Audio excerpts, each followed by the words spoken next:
Hey, everybody, this is Bob Goodwin, President of Career Club, and welcome to another episode of Career Club Live, where I'm joined by my new friend, Joel Zeff. Joel is the author of Tada, How to Celebrate Life's Everyday Wins and Dramatically Improve Your Work and Life. Joel's a keynote speaker, improvisational humorist, and as I said, the author. Joel, welcome. Thank you, Bob. I appreciate it. It is so great to have you. When we're going to do a book about fun, I am excited about this episode. So again, welcome to the podcast. It's my pleasure. You've set us up very high, so we've got to be fun and funny on the podcast. I'm ready to go. Okay, cool. Well, you're going to carry a lot of the fun weight, so that's no problem. So do you mind just help people kind of get to know you a little bit? First of all, where are you from? Where are you calling in from today? I live in Dallas, but I'm originally from Kansas City. I'm very proud of that. A big Chiefs and Royals fan, and I'm a Jayhawk as well. But I live in Dallas now. Awesome. And just a little bit about your family. You're married, kids? I am. Yes, it's a big year. My daughter's graduating from UT Austin in May, and my son is graduating high school in May, and he's going to the University of Kansas to follow. Awesome. Oh, wow. My Very alma mater. nice. Yeah. Very nice. Yeah. Well, you said UT, and as a Tennessee person, I'm like, no, hang on. So that's UT okay. Austin. Yeah. University There of you Texas. Different orange. And then tell me just a little bit, help people understand your career arc, because you sound like you're doing what you love, doing speaking and improvisational Yes. humor, writing books. How'd you get there? Well, I wish there was a plan. There wasn't. There was, I always say speaking chose me, because when I first started, I didn't even know that was a career choice. I started as a newspaper journalist. That's my degree in journalism, and I was a newspaper reporter. And I went into advertising, marketing, worked for a couple agencies. One of my PR clients was Texas Instruments. And at that time, I was doing improv comedy on the weekends for fun. And so I had these two very different worlds, improv comedy world and very corporate PR marketing world. And one of my clients was Texas Instruments. And they said, we know you do improv on the weekends. We're having this executive retreat. Can you come play some of those improv games with us before dinner? And I said, sure, sounds okay, great. And now I would like to just mention this audience was all men, all vice president level, technology. So they're all engineers. So not the greatest audience you would put in a room to start your speaking career. Strangely, they had a great time. I had a great time. And then the light bulb started flickering. And that's kind of the beginning of my career, even though I didn't know that was the beginning. Wow, that's very cool. Well, usually the best things start kind of organically instead of being very contrived. And so you sort of figured out there was a there and went with it. So I think that's awesome. Well, anytime you love something and you're passionate about it, people will recommend you. They will follow you. They will ask you to do whatever you're doing, because people want to be around that energy. And I immediately loved it. I saw a need, and I thought it was just going to be something I offer some of my clients. It wasn't going to take over my business. And by probably 99-ish, it had really started taking over my entire business. And I was fully a speaker. And again, I didn't even know that it was a career. I didn't know there were speaker bureaus, I didn't know what a keynote was. I didn't know what, people are going to hire you to speak at a sales kickoff. I didn't know what a SKO or, annual event. Had no idea what any of these things were when I started. And now 2,500 events later, I get to talk to you, Bob. I'm on your podcast. So you finally have honed your craft. So welcome. You've been promoted. You get to be on the Career Club podcast. Well done. Well played. This was always the goal. The Career Club. A man needs to dream. I mean, so good for you. Did I read that speaking of fun groups like engineers, that you've actually keynoted or spoken to the IRS? I have, actually, more than once. Wow. Yeah. So did you ever get them to smile? They did. They were fantastic. It was a while ago, so I can't say that I have a huge memory of it, but I did. They asked me to come back, and so I do remember them having fun. I've also spoken to the Social Security Administration, Department of Energy, the Army Reserve, lots of different federal government agencies. And everybody, no matter where they work, everybody wants to play. They just need to be given the opportunity and positive support. And those are the two things that we all want, no matter where we are working. And every group that I speak to, they ask me, "Oh, who did you speak to last week?" And you would say, "Oh, I spoke to accountants or engineers." And then the group that you're speaking to now will go, "Oh, I bet they weren't fun." And then you go to the next week and like, "Who did you speak to last week?" "Oh, last week I was with some engineers." And like, "I bet they weren't fun." Everybody can be fun. They're not all going to be jumping in their seats, but everybody wants to have fun. We just need to provide the opportunity and some positive support. And that's what I do in my keynotes. And that's what engages with the audience and creates that energy. Well, let's talk about your book. And again, I want to read the name of it. Ta-da! How to Celebrate Life's Everyday Wins and Dramatically Improve Your Work in Life. Bob, that sounds really like a great title of a book, but that's not the title of my book. What did I read? Ta-da. So I don't, my book is called Make the Right Choice, Lead with Passion. So we'll hang on. So I never have to do an edit. We're going to do an edit here. Okay. It's okay. Read me. I don't know where I got that. How did I mess that up? I don't know. Read me the title of the book. Make the Right Choice, Lead with Passion, Elevate Your Team, and Unleash the Fun at Work. Awesome. And so tell me what the impetus behind writing the book was. The book is really a love letter to my career and keynotes. And Make the Right Choice. In improv, it's all about choices. We're trying to find the best choice. And I think we're also trying to find the best choice, the right choice in our careers, the right choice as a leader, as a teammate, as a communicator, as an innovator. So the book is a fun, engaging look at these messages, my messages in my keynote.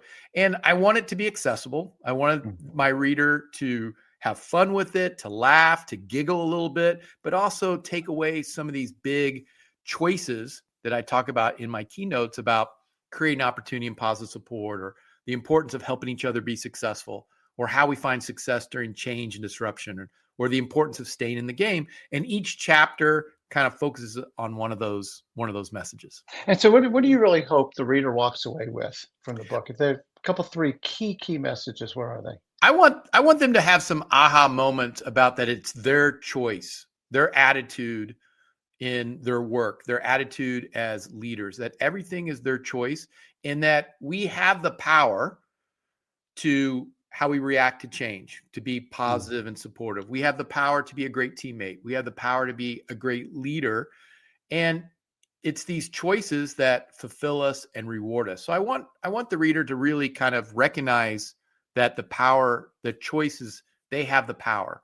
And that attitude it's energizing, and it's inspiring, and it's motivating. And when they read the book, I also want the reader to laugh, to have fun, to look at some of the things that happen in our work lives that we should kind of giggle about, and like trying to schedule a conference call in 20 emails or less. That's funny, Yeah, and that's real. That is very real. It's very real. And there's also a chapter which I detail all the bad managers that I've come across. Oh my. So I hope they maybe see one of their managers. That sounds a little bit like Dilbert too, right? It's like, oh my gosh, I worked for that guy. That's amazing. Yeah, we all have. I want to spend time on choice and attitude, but I really do, because sort of one of the unique aspects of you is this idea of having fun. Yeah. And why is fun not frivolous? Why is fun actually important? That's a very great question. I think fun, it fulfills us. It energizes us. We have this tank and of our passion for what we do. And if we don't fill that tank up, all of a sudden we don't have any fuel to reach our goals, to be a great innovator, a great leader. And so that fuel comes from one of the things that fun comes from that fuel comes from is fun. And fun means something different to everybody. Your fun, my fun, it's a lot of different things. Sometimes people, when they say, well, fun in a work life, well, that's ping pong tables and free coffee and free scones. I just wanted to say scones today.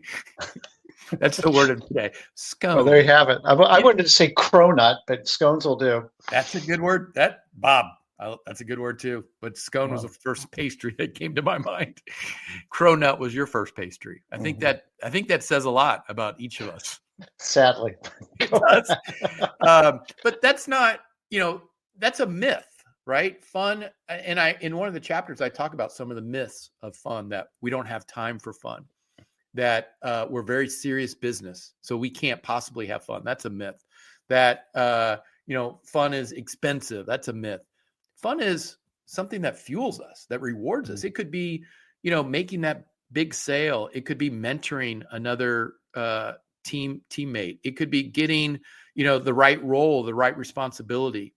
And, when you go home from work and you had a really great day, what I want the reader to do is to think about that great day. What made it fun? What did somebody say? What did somebody do? What did you do?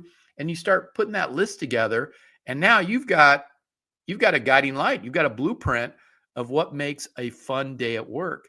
And now you need to work toward making those things happen, because again, we have more control than we think about our fun. And it's inclusive. Fun is about including everybody. It's not about excluding. Fun is mine, and your fun is yours. And so you got to figure out what that is and engage and involve the people around you, and make sure that that fun is a guiding light. And when you have fun, we're fulfilled, we're energized, we're excited about work, we're passionate. Nowhere on any job application does it say you're required to have passion for this job. You can't say that. You can't say, Bob, you have to be passionate about this job. I want you to be passionate. That'd be great. But I'm not. It's not required. So how do I get my team members to have passion? Is that they care. And how do they care? Is that I, as a leader, give them ownership and responsibility. And that ownership, part of that is fun. And when we have that ownership of our fun, we have that ownership and that responsibility of our work, we care. And when we care, we have passion. So I remember our first conversation, and we were talking about this word fun. And the way my weird little mind works is I wanted to make an acrostic out of it. And you said some words here that remind me of that. Sure. One is fulfilling, Yep. right? And you're using the word kind of fulfilling and fueling sort of interchangeably, but it creates energy and it makes me satisfied. Right. And then the U for me is unique, because you said everybody's form of fun is different. It doesn't have to be the same thing exactly.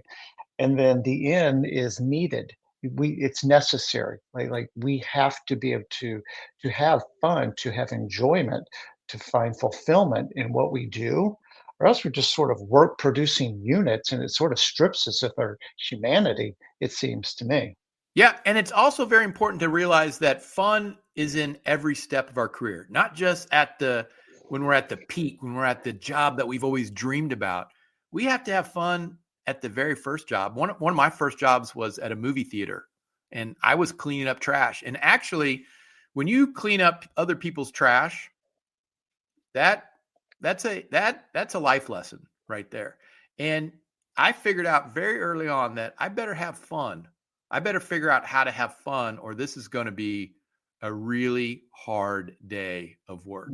And I realized that, and it's making those choices, creating that attitude, doing your job, but also you should be fulfilled and you should have fun. And if you can figure out how to have fun at a movie theater, cleaning up other people's trash, How'd you talk yourself out? I mean, what did you tell yourself? I think What it made was trash fun? Yeah, I think it was a couple things. One, the attitude that we had. Two, engaging with your teammates, with your coworkers.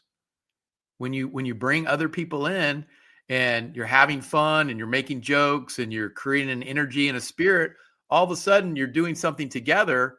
That fun it overcomes what you're doing, the picking up of the trash or cleaning the popcorn machine. And it's just the attitude and the energy and the engagement of creating that moment. And I think I really learned that at an early age, and it was very powerful. So we've talked about choices and attitude several times already in just a few minutes that we've been doing. So I totally agree with you. I think that people underestimate the autonomy and the agency that they have. Every minute of every day, you get to choose your attitude Yep. and you get to choose your behaviors. Nobody can take that away from you. You can give it to somebody else. I am so mad at Joel. And Joel, if you knew it, and I'm just going to rag about Joel and how terrible Joel is, and I'm just giving you all control of my Mhm. attitude, how I'm behaving, how I'm presenting myself. Good news is I can also take it back, Yep. right? So I'm choosing to take this back. But I believe you and I talked about Viktor Frankl once upon a time, We did. and man's search for meaning. Hmm. And that's sort of the core concept is that irrespective of your circumstances, including picking up trash at a movie theater, you get to choose your attitude. And you can choose to make it drudgery. You can choose to make it a game and invite your friends into the game and have fun Yep. with it You still got to do the or not. job. You still got to do the job. So why not choose to have fun? And why not choose to have the right attitude? You still have to do the same job. One's going to be a way better day. One's going to be less stressful. One's going to be fulfilling. And you're going to realize that you can do a lot of things. And when you have the right attitude, you'll overcome some of the obstacles and some of the challenges. And that creates then you become a better teammate and a better leader and a better communicator. When you're doing workshops or speaking, and I'm assuming that there's some opportunity for audience engagement. I don't mean the improv part. We'll get to that, but Yeah. just in Q&A, what are the yeah buts that come up?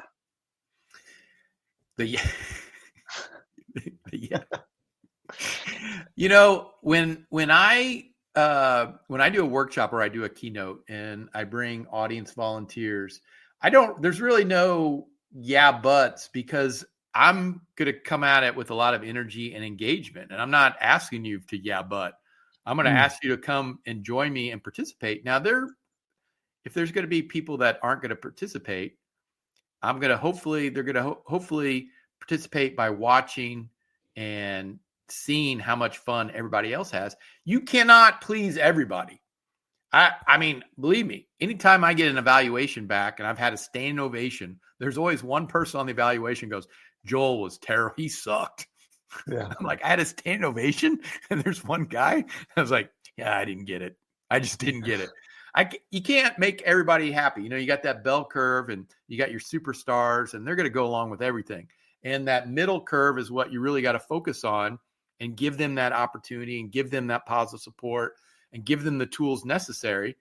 And then there's that end of the curve. And I think a lot of companies, a lot of leaders spend a lot of money and resources trying to make that small group happy. And I don't think you're going to be able to do it. I think you're wasting your time because you put your time and energy in that, and then you're forgetting about your stars and that middle group. That's where you should spend your time. That group is not, as long as you give them the foundation and the choices and they choose to not be happy, their happiness is going to be somewhere else.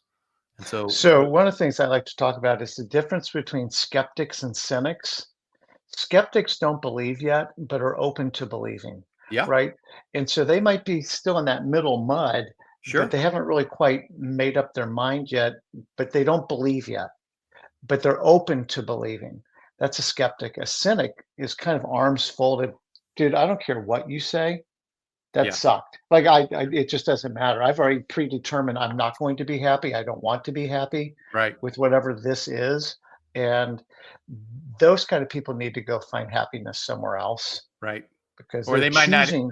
yeah, or they might never find happiness because they're coming with some predetermined background.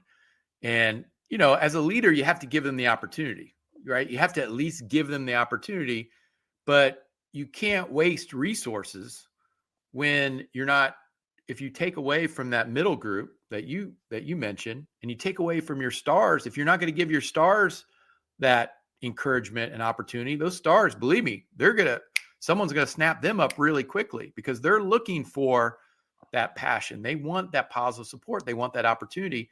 They don't receive it, they're going to go somewhere else. What does it really take to lead with impact in today's ever-evolving world? Welcome to Inside the C-Suite, the podcast where influence, energy, innovation, and empathy converge. Hi, I'm Christy Honeycutt, your host. Join me as I sit down with the boldest voices in leadership, visionaries who are not just making decisions, but making a difference. In every episode, we explore the heart of leadership. How do high-performing leaders harness their energy? How do they lead with empathy without losing their edge? How do they turn disruption into innovation and pressure into purpose? You'll hear unfiltered stories of adversity, resilience, and the raw moments that shaped true influence. This isn't about perfection. It's about presence, passion, and the energetic exchange that fuels transformation. Inside the C-Suite is your invitation to lead from a deeper place with intention, connection, and courage.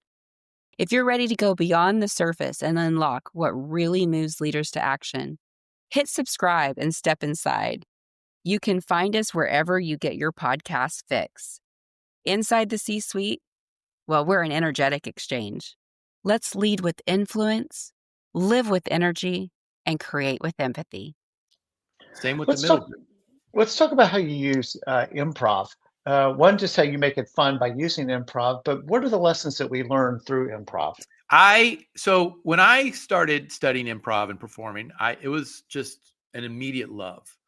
It was a connection. And improv started as a teaching tool back in the late 1930s, early 1940s. A woman named Viola Spolin created improv at NYU, New York University, to teach her students. And so I've taken improv back to its original core purpose, which is to teach. And when I bring audience volunteers up to the stage and we play an improv game, first of all, it's very fun. It's very engaging. The audience is going to respond because it's unique. They're seeing their peers play an improv game. That's fun. And they're going to put a memory with that message. And so that memory of they're being entertained, they're laughing really hard, you're going to remember those moments. And now I'm going to put a message, a choice, because after each game, we talk about the choices these audience volunteers made. Now, in teamwork, we talk about the choice to help each other be successful, because that's a foundation of improv, that you're helping your team present, you're helping your team reach their goals. How do I help the people around me be successful? It's an easy question. And then we act on it. And then when we talk about change, being open and flexible change, being prepared for change, again, improv is showing us the way through these choices. Another big choice that improv teaches us is to be present and in the moment. It's a focus. And when you're on stage, you can only think about the game, the objective, the team. And then the volunteers go sit down. And I say, when you're on stage, what were you thinking about? Well, I was only thinking about the game, the objective. You had to focus, and that focus made you at your best as a leader, as a creative person, as a communicator, as a teammate. We're at our best being present in the moment. It's a big lesson. And those are just three of the lessons of many that I talk about when I use improv, because people want to laugh. They want to be engaged. They want to participate. And that's, I think, the best way to learn. The one little bit that I know about improv is you can't say no. Correct. Could you talk about that for a minute, why that's important? Sure. So in improv, the rule is called yes and. So when you are performing improv, and for those listening that maybe are not familiar, improv is an art form. There's no script, there's no rehearsal, there's no plan. Everything's happening in the moment, right then and there. And so there are some guidelines to help that work. And one of those guidelines is yes and, which is, if I say, Bob, let's go to grandma's house, you can't say no. That doesn't sound fun, because it just stops. You have to say yes. Yeah, that's great, Joel. Let's go to grandma's house. And when we get there, we can bake cookies. So you're adding the creativity, and now it's building. Now I could say, oh, cookies. Well, I haven't had great cookies, and we're going to make cookies at grandma's house. This is going to be a great moment. And so now we're starting to build. And then you might say, oh, well, we can make snickerdoodles. which is a funny name for a cookie, snickerdoodle. Mm-hmm. I might say, let's make ginger snaps. We can one up on who's got the Mm-hmm. funniest cookie name. And so you're building on that.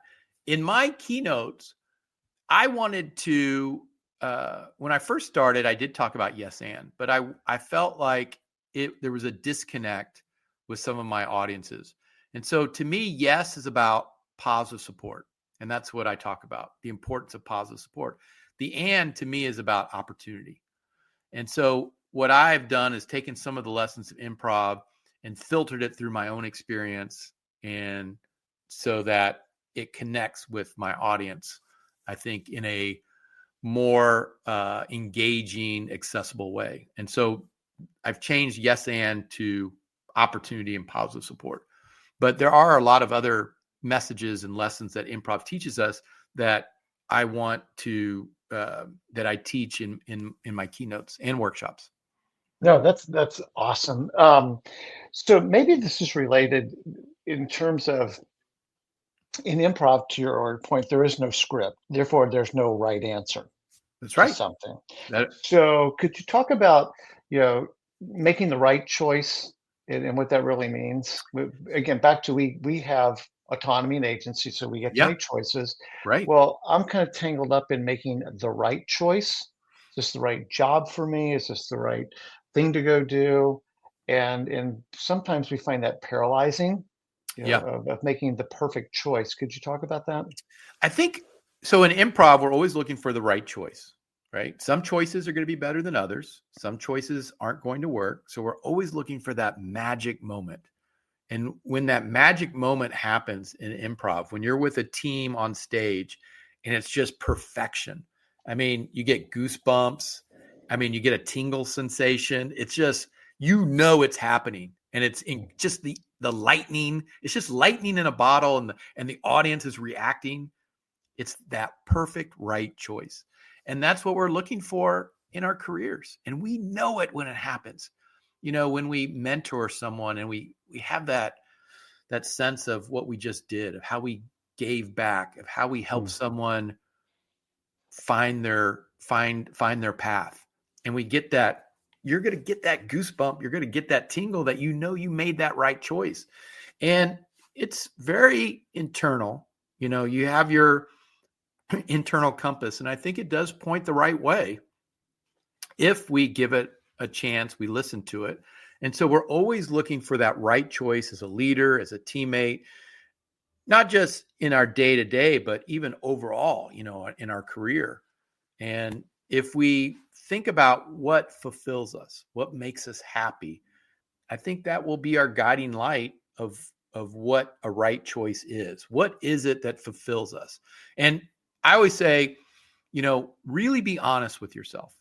Mm. It's not more money. We all want more money. That's a given. But that happiness only lasts to the next paycheck. You're right back where you started. What is it that we want that's going to fulfill us? That happiness, a different role, more training, a different responsibility. That's the guiding light. That's the right choice to get there, to be truly fulfilled and happy at what we're doing. And it's a process. It's a process. It is. And maybe to build on that a little bit, what I see in my executive coaching practice is that sometimes people haven't taken the time to really know what's true for them. What are their core values, Yeah. as an example? What is the kind of work that they find the most fulfilling? What's the kind of environment that they thrive in? And being able to say, I could go do that other thing. I'm not sure that's the right choice for me. Doesn't mean it's a bad thing for somebody to go Right. do. It's just maybe not the right choice for me. And so when we do work on kind of getting someone's what we kind of roll up to convictions, but what's true for you, Mm-hmm. then that leads to clarity.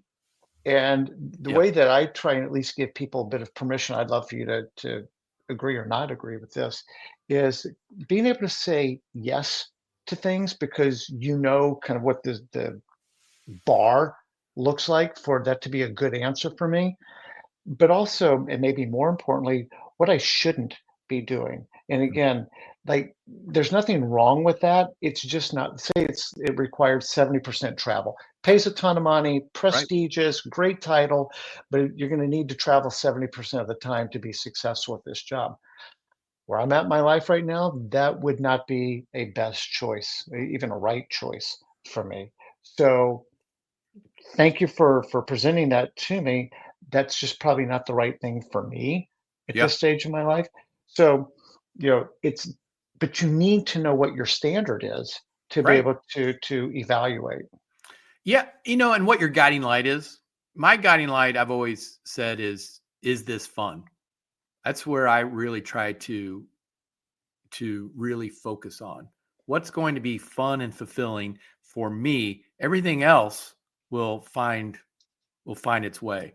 And I get asked to do things, and it will, for instance, you're hosting a podcast. I've been asked a million times to host a podcast. I know how much work it is. I know how much work you put into it. It's a lot. And for me, that's not fun. I mean, I have complete respect for you and all the other podcast hosts, because the amount of work to find the guest and to prepare and to market and put the word out and send it out there on all the different hosting sites. It's a lot of work. That does not sound like fun to me. I'll be a guest. That sounds fun. And so I'd love to be a guest, but I know how much work. So to me, it's what is it that I want to put my energies into? And my energies are about being on stage and connecting to that live audience. That's really where my fun lives. And so it's where I want to be. And sometimes, I have to make choices to make that happen. It's not always about, sometimes you have to make a choice about fee, and sometimes you have to make a choice about travel, and sometimes you have to make a choice about timing and missing things. And, it's what your guiding light is. And I think everybody has a different guiding light. Again, we go back to, what is your fun? What is your true passion, your true fun? My true fun is being on stage and presenting and speaking to a group. And as my wife said many years ago, what I only want to do in life is make people laugh and tell people what I think. And that's, I'm like, she ain't wrong.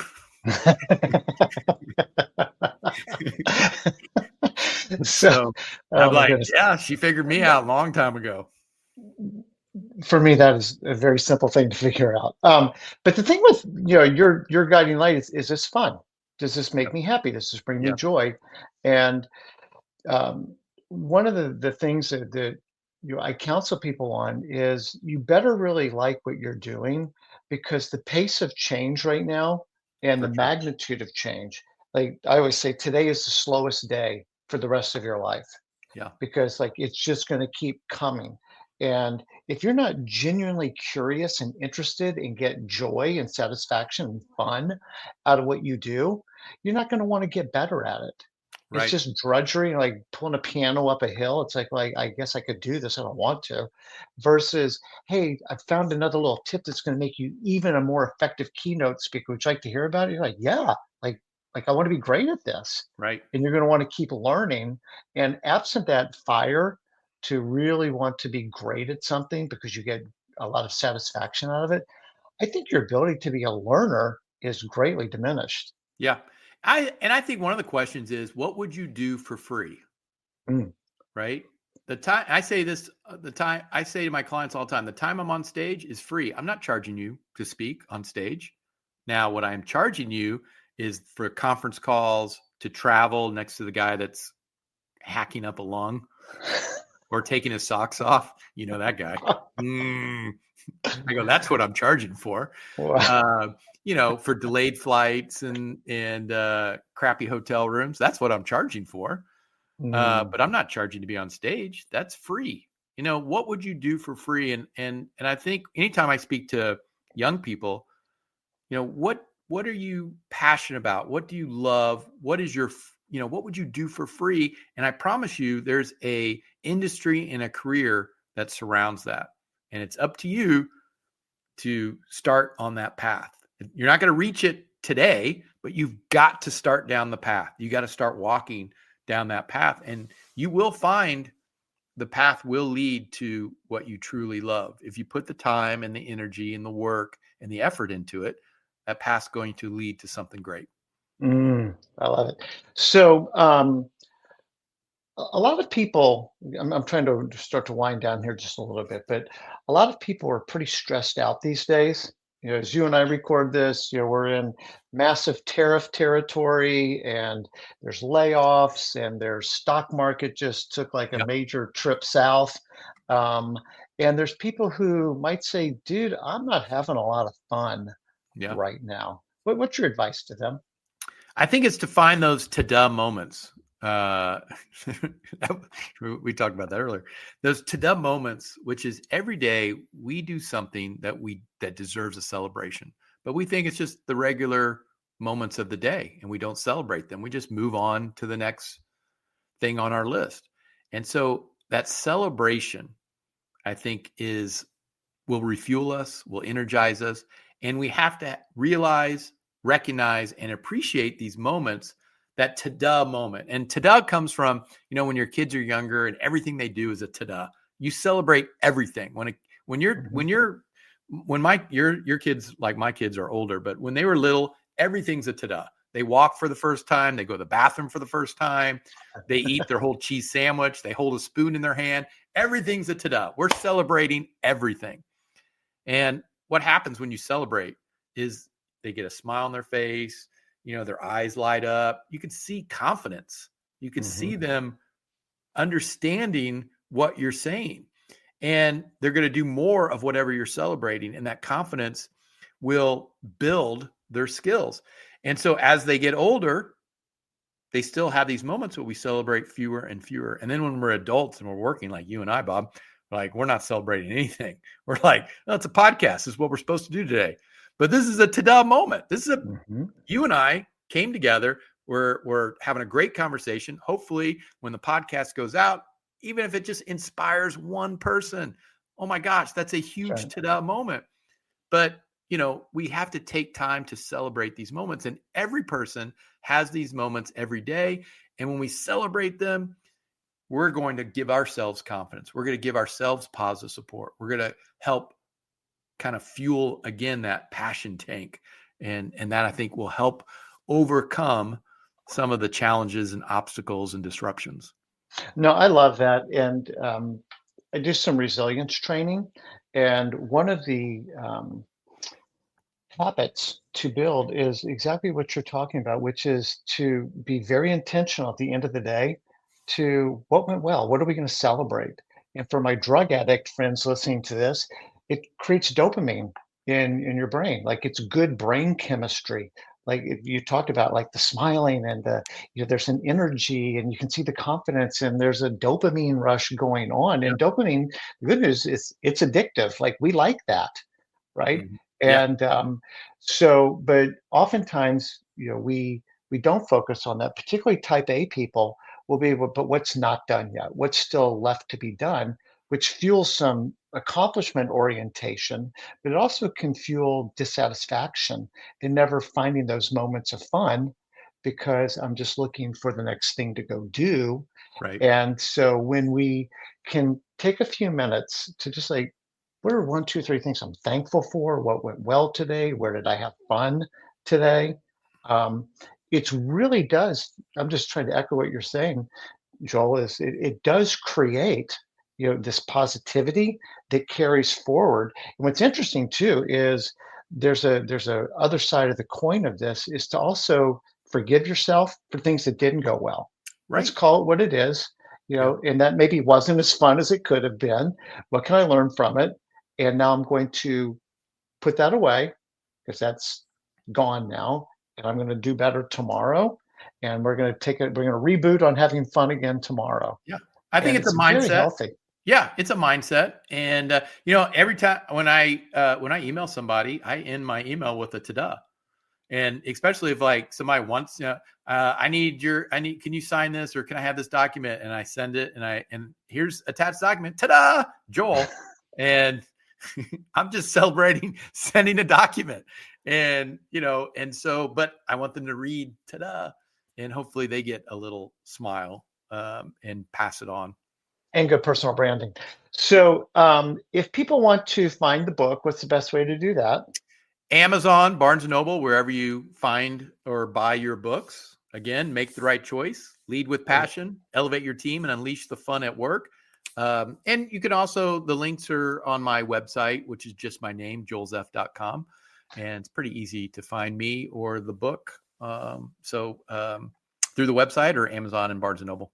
So on the website would also be the best way if somebody was interested in having you come as a speaker for whatever their event is. Yes. Yep. And there's an email list, or you can drop me a line straight through via the website. Again, joelzeff.com, ZEFF.com.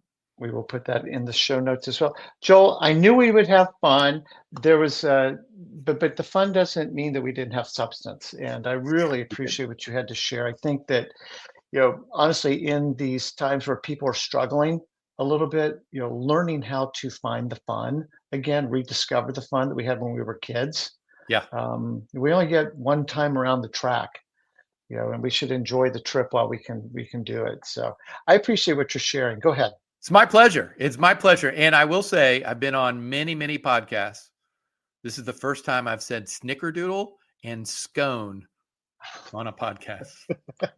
So it's a great podcast. Well, that's a mic drop. It's a great conversation. That's a mic drop moment. So I'm not going to even try and go on top of that. So that's amazing. Joel, thank you so much. Wish you the best, and look forward to our next conversation. And listeners and viewers, thank you so much for investing a few minutes with us today. And we'll see you on the next episode.